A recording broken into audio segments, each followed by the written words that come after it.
مجھے تدبر عطا کر، جو میری زبان اس کتاب میں سے پڑھتی ہے نا اس میں والفہم لہ والمعرفت بمعانی، اس کی معنی کی معرفت عطا کر، بمعانی والنظر فی عجائبی والعمل بذالک ما بقیت انک علی کل شیء قدیر، کہ یا پاک پروردگار جب تک میری زندگی ہے اللہم اجعل اوسع رزقک علی عند کبر سنی وانقطاع عمری، یا اللہ مجھے میری زندگی کے آخری لمحے تک بھی یا اللہ اپنا رزق میرے پر وسیع رکھنا، اور اللہم اجعل اوسع رزقک علی، ہاں اپنا رزق میرے اوپر وسیع کر دے۔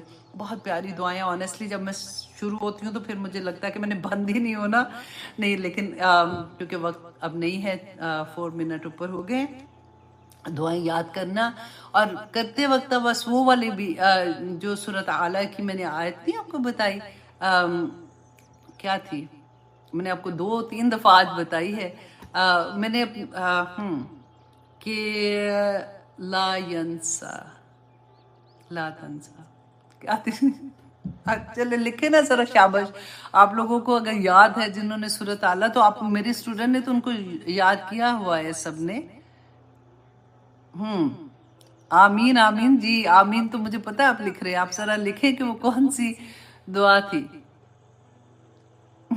سنکریو کا فلا تنسا، ہاں سنکریو کا فلا تنسا، یہ والی جو آیا ہے میں نے آپ کو کہا تھا یہ پڑھ کے تو پھر آپ نے اپنا سبق بھی یاد کرنا ہے اور سارا کچھ، تو انشاءاللہ ٹھیک ہے جی، پھر انشاءاللہ اجازت دیجیے، اگلی دفعہ دیکھیں گے کہ اللہ سبحانہ تعالیٰ نے ہمارے لیے کیا پیغامات رکھے ہیں، بہت خوبصورت آیات ہے، آنیسٹلی یہ کہ ابھی بھی میں نے بس یہ ہے کہ ٹائم ایسا ہوتا ہے نا کہ اچھا بس یہ بھی چھوڑ دو، یہ بھی چھوڑ دو، یہ بھی میں نے بعد میں بتا دوں گی، یہ بھی بتا دوں گی، اچھا یہ امپورٹنٹ ہے یہ بتا دو، اس طرح سے کلاس ہو رہی ہوتی ہے، لیکن الحمدللہ ثم الحمدللہ اگلی دفعہ ہمارا یہ پارہ ختم ہوگا تو انشاءاللہ سورۃ ابراہیم ختم ہو جائے گی اور پھر ہم اگلا پارہ سٹارٹ کریں گے جی، اللہ سبحانہ تعالیٰ ہمیں توفیق عطا کرے، آمین ثم آمین، اور پھر سورۃ ہجر انشاءاللہ سٹارٹ کریں گے۔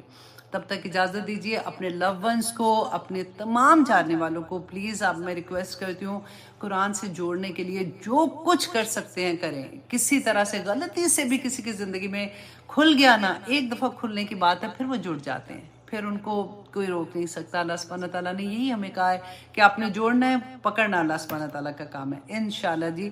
سبحان ربک رب العزت عما یصفون وسلام علی المرسلین والحمد للہ رب العالمین۔ السلام علیکم ورحمۃ اللہ وبرکاتہ۔